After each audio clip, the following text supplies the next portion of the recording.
سلام، احوال شما چطورین؟ خوبین؟ سال نو رو مجدد تبریک میگم خدمتتون. ما با مبحث بسیار مهمی از فیزیک دهم امروز در خدمتتون هستیم. در فصل 4 فیزیک دهم مبحث بسیار مهمی داریم که تفاوت گرمای ویژه و ظرفیت گرمایی رو به شما میگه. میخوایم ببینیم که این تفاوت کجا به کار شما میاد بر اساس مسائل کتاب و مثال هایی که داخل کتاب هست، هم توضیحات و هم یه مسئله همونطور که پای تخته می نویسم حل میکنیم و شما هم داریم میبینید که یه مثال اینجا نوشته شده. این برنامه امروزمونه.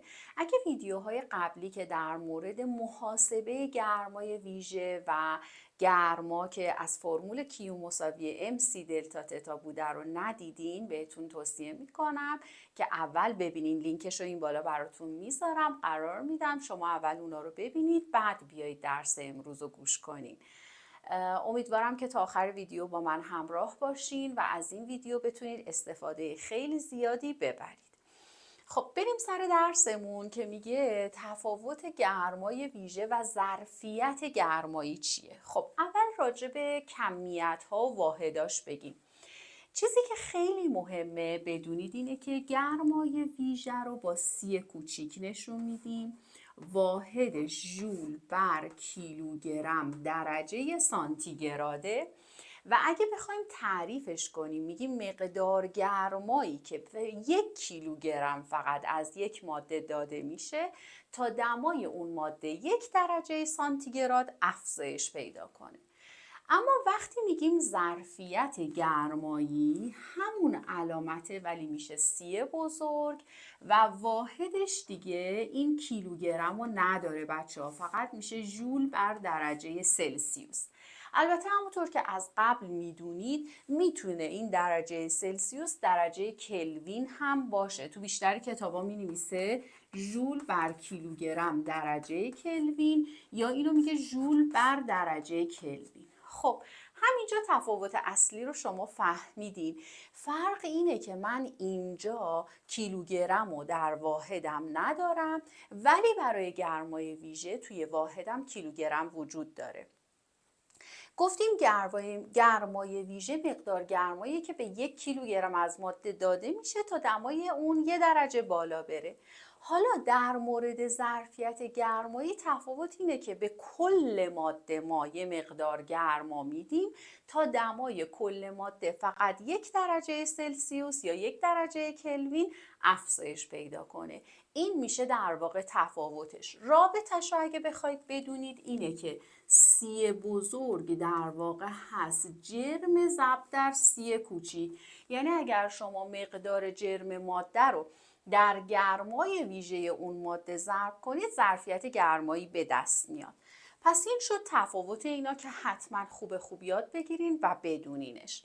حالا کجا این به کار میره؟ معمولاً بچه‌ها توی مسئله هایی که توی اونها گرماسنج یا کالوریمتر وجود داره، معمولاً ما میان گرمای ویژه رو نمیدیم برای کالوریمتر، بهتون ظرفیت گرمایی گرماسنج رو میدیم. حالا اول ببینیم گرماسنج چیه که بعد بریم در ادامش. گرماسنج یا کالوریمتر بچه‌ها یه دستگاهیه که اولا کاملا عایق بندی شده است، معمولا دوجه دار است، یه درپوش کاملا محکم داره، عایق بندی گرمایی شده طوری که هیچ گرمایی به داخلش نفوذ نمیکنه یا ازش خارج نمیشه. پس به طور کامل اینو عایق بندی میکنن. حتما بچه ها این گرماسنج یا کالوریمتر یه همزن داره که میبینیم من اینجا براتون کشیدم برای اینکه این همزن حالا مقدار آبی که داخل این کالوریمتر و ماده‌ای که وجود داره و خود گرماسنج به این طریق با هم زدن همه رو همدما کنن و به دمای تعادل برسوننشون. دماسنجی هم که اینجا میبینید براتون کشیدم برای اینه که دمای ماده رو بعد از اینکه به تعادل گرمایی رسید یا به دمای تعادل رسید برای شما چیکار کنه؟ اندازه گیری کنه. یعنی بگه حالا خود کالریمتر که شامل معمولاً آب و یه ماده فلزی که داخلش میندازن که چیکار کنن؟ گرمای ویژه‌ش رو اندازه گیری کنن. یعنی یکی از کاربردهای کالریمتر یا گرماسنج اینه که گرمای ویژه هر ماده‌ای رو باهاش میتونین اندازه گیری کنین. اگه خاطرتون باشه ما میگفتیم یه جدول داریم برای گرمای ویژه هر ماده‌ای. براتون اونجا نوشته بود مثلا آب 4200، هر ماده‌ای رو مشخص کرده بود گرمای ویژه‌شو. میتونستید اونجا سوال کنین که این گرمای ویژه چجوری به دست اومده. حالا امروز میتونیم اینجا جواب بدیم که بله، با یه دستگاهی به نام گرماسنج ما میتونیم گرمای ویژه هر ماده‌ای رو اندازه گیری کنیم. چی کار میکنیم؟ اون ماده، اون فلزه که نامشخص جنسش رو نمیدونیم، یه جرم مشخصی ازش رو بچه ها داخل کالریمتر میندازیم. دماش رو اندازه میگیریم اول و بعد این کار میکنیم. یه مقدار مشخص از آبم همینطور داخل این کالریمتر میریزیم، دمای اونم اندازه میگیریم. اینا همه میشه دماهای اولیه ما. با همزن اینا رو هم میزنیم، دربو میبندیم، هم میزنیم و اجازه نمیدیم گرمایی خارج بشه، چون گفتیم این دستگاه کاملا عایق بندی شده است. و دمای نهاییشو چیکار میکنیم بچه ها؟ با دماسنج اندازه گیری میکنیم و حالا طبق رابطه‌ای که میخوام بهتون بگم میتونیم گرمای ویژه‌شو اندازه بگیریم. اولا ما اینجا 3 تا ماده داریم بچه ها. ببینین همیشه توی مسئله های کالریمتر یا گرماسنج ما 3 تا ماده معمولا داریم. یکیش خود اون در واقع گرماسنجه، یه مادهمون اون فلزیه که حالا یا مادهیه که میخوایم گرمای ویژه‌شو اندازه بگیریم، معمولا فلز. 3 هم آبیه که داخل کالریمترمون ریختیم. این 3 ماده هر کدوم دماهای اولیه خودشونو دارن. تتا 1 گرماسنج، تتا 1 فلز و تتا 1 آب، دماهای اولیه. آب که گرمای ویژه‌ش معلومه، سی آب معمولا بچه ها 4200 به طور تقریبی، یا معمولا حالا تو کتابا بعضی وقتا خیلی دقیق 4187 میذارن که حالا اون خیلی مهم نیست. ما معمولا تقریب میزنیم برای راحتی محاسبمون. فلز هم که گرمای ویژه‌ش مجهوله، میخوایم از طریق این گرماسنج گرمای ویژه فلز رو چیکار کنیم؟ اندازه بگیریم. چیزی که اینجا میخواستم بیشتر بهش توجه کنید اینه که ما توی این مسئله به شما گرمای ویژه رو نمیدیم برای گرماسنج، ظرفیت گرماییشو میدیم. ظرفیت گرماییشو میدیم یعنی در واقع MC شو دادیم، پس شما سی بزرگو دارید دیگه، جرمی برای گرماسنج معمولا به شما داده نمیشه. اما برای فلز جرم دارین، برای آب هم حتما جرم دارین. حالا چون همه این 3 ماده با هم در تماس کامل هستن، به تعادل گرمایی رسیدن، میایم برای هر کدوم گرماشو مشخص میکنیم. مثلا میگیم Q1 گرماسنج، Q2 مربوط به فلز و گرمایی که آب در واقع اینجا به دست میاره یا از دست میده. بر حسب اینکه کدومشون دمای بالاتری دارن از این 3 تا ماده یه سری گرما از دست میدن، اونی که دمای پایین تری داره حتما گرما به دست میاره. پس یه سری گرما از دست میدن، یه سری گرما میگیرن، جمع گرماهای این 3 ماده حتما حاصلش میشه 0. حالا میایید شما چی کار میکنید؟ مثلا میگین من یکو برای گرماسنج گذاشتم، 30 گرماسنج که 30 بزرگه باید ضرب بشه در تتای تعادل. بعضی کتابا تتای تعادل و تتای ای میذارن، بعضی جاها مثل کتاب درسی تتای خالی گذاشته. منهای تتا 1 که دمای اولیه گرماسنجه. ولی وقتی اینجوری می نویسید باید حتما هی اسم هر کدومو کنارش بذارین که این تتاها قاطی نشن. من الان می نویسم این 30 گرماسنجه، اینم دمای اولیه گرماسنج. به اضافه ماده دوم و فلز در نظر گرفتیم. فلز یه جرمی داره، یه گرمای ویژه‌ای داره که من قرار محاسبش کنم و دمای تعادل از دمای اولیه فلز باید چی بشه؟ دوباره کم بشه. حالا ممکنه مثبت بشه، ممکنه منفی، بر حسب اینکه دماش بیشتره یا چیه کمتره. پس اینا مربوط به فلز. یه ماده دیگه هم آبو داریم که می نویسیم جرم آب، سی آب. دوباره اینو ضرب میکنیم در تتای منهای تتای آب مساویه با چی؟ صفر. پس اینا همه مربوط شد به چی؟ آب. حالا توی هر مسئله شما هر مجهولی که داشته باشید دیگه از طریق این فرمول کاملا قابل محاسبه و اندازه‌گیریه. بیایید مثال رو با هم بخونیم ببینیم اینجا مجهول ما چیه و مسئله رو چجوری بر اساس حرفایی که من زدم حل میکنیم. میگه برای اندازه‌گیری گرمای ویژه فلزی، یعنی در واقع داره همون کاری که کالوریمتر انجام میده رو اینجا برای شما معلوم میکنه. میگه وقتی میخوایم گرمای ویژه یه فلز رو اندازه بگیریم، پس الان معلوم شد که سی فلز ما مجهوله چون نامشخص جنسش رو نمیدونیم.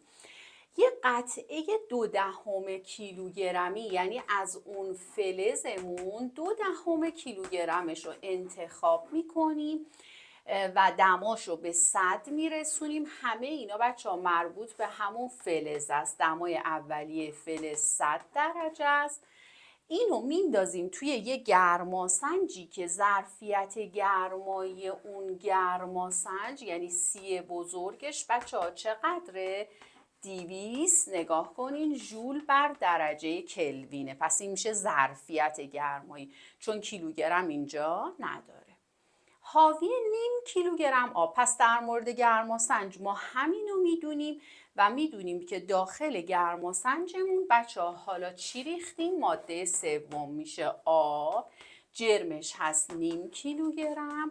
دمای اولیه آبمون 10 درجه است طبق سوال و خود سوال میگه مجموعه اینا بعد از اینکه همدما شدن به دمای تعادل رسیدن، دمای تعادلش شده چقدر؟ 20 درجه سانتیگراد. حالا تو بیا گرمای ویژه اون فلزه رو چیکار کن؟ پیدا کن. پس درست عین همینه، یه فلز مجهول داریم، یه مقدار آب داریم و یه گرماسنج. بیایم توی فرمولمون جاگذاری کنیم. سی گرماسنج رو به ما داده بچه‌ها 200. تتای تعادل، دمای تعادلمون رو گفته بود 20، گفته بود دمای نهایی مجموعه 20 درجه است. پس تتای تعادل من میشه چقدر؟ 20. حالا نکته خیلی مهم اینجاست بچه‌ها. ما خیلی راحت داریم نکات بسیار مهمی که بچه‌ها همیشه توش ایراد دارن و اینجا بهتون میگیم. بچه‌ها چیزی که حواستون باید باشه در مورد گرماسنج اینه که آبی که داخل گرماسنج میریزید دمای اولیش هر چقدر باشه همون دما رو میذارید برای گرماسنج.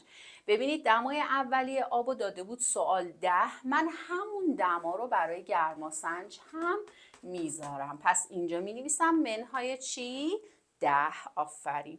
به علاوه جرم فلزمون بچه 0.2 کیلوگرم، تبدیل واحد نداره، گرمای ویژش مجهوله که نداریم، در واقع سی رو اینجا میذارم.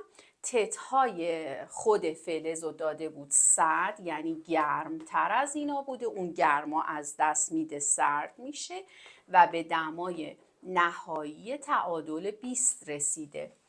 به اضافه حالا در مورد آب چی میدونیم؟ جرم آب گفته بود چقدر بچه ها؟ نیم کیلوگرم. نیم میذارم اینجا، ضرب در گرمای ویژه آب 4200. اینا رو یه ذره پاک کنم که بهتر ببینید. در تتای تعادلمون منهای دمای اولیه آب و بچه ها بهمون داده بود چقدر دمای آب بود؟ 10 درجه. پس میذاریم همون دمایی که هم برای گرماسنج هم برای آب در نظر گرفتیم. دیگه یه محاسبه است. شما حتما اول پرانتز و حاصلش رو پیدا میکنین، ضرب میکنین در عدد پشت سرش. این 0.2 سی رو می نویسید حاصل 100 منهای 20. آها بچه ها، اینجا یه اشتباهی من کردم که خیلی خیلی خوب شد این اتفاق افتاد. ما همیشه فکر میکنیم که دمای ثانویه از دمای اولیه بیشتره، ولی اینطور نیست. دمای تعادل شما بچه ها کمتر از دمای اولیه اون فلزه بوده، پس شما باید همیشه دمای تعادل رو منها کنی، یعنی 20 رو منهای 100 کنی، پس حاصلش میشه -80. یعنی این جسم سرد شده، گرما از دست داده، دمای ثانویه‌اش از اولیه‌اش کمتر بوده. این از این. پس به این شما خیلی دقت کنین. نیم ضرب در 4200 میشه 2100.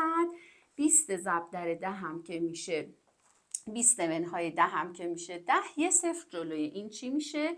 اضافه میشه و این حاصلش میشه چی؟ 0. حالا بیایم بقیه محاسبه رو اینجا بنویسیم. 200 ضرب در 10 که میشه 2000. بعد اینجا 21000 رو مینویسم. این عددا که حاصلشون منفی میشه رو میبریم اونور. 2 دهم رو ضرب در 80 کنید، یه صفر با ممیز میره. 2 8 16. 30 منفی میبرم اونور، مثبت میشه. اینا رو با هم جمع میکنم. 21000 رو با 2000 که جمعش کنی میشه چقدر بچه ها؟ 23000. و از این طریق طرف معلوم رو به ضریب مجهول تقسیم میکنیم. به این ترتیب گرمای ویژه اون فلز نامشخص که ما نمیدونستیم از چه جنسیه و چه گرمای ویژه‌ای داره به دست میاد. یعنی اون جدول بر این اساس و به این طریق بچه ها برای شما پیدا شده و در اختیار شماست که خیلی راحت شما تو هر مسئله سی یا گرمای ویژه رو قرار میدی به این طریق و از این ترتیب قابل اندازه گیری بوده. امیدوارم درس امروز که درس خیلی مهمی بود و خوب یاد گرفته باشید. خودتون نمونه های بیشتر تو کتاب یا کتاب های اضافه نمونه سوال ها رو از این دست حل کنید و این سوال و فرقش رو در واقع تفاوت گرمای ویژه و ظرفیت گرمای خوب یاد گرفته باشین. تا ویدیو بعدی، خدا نگهدار. لایک و کامنت و سابسکرایب فراموش نشه. خدا حافظ.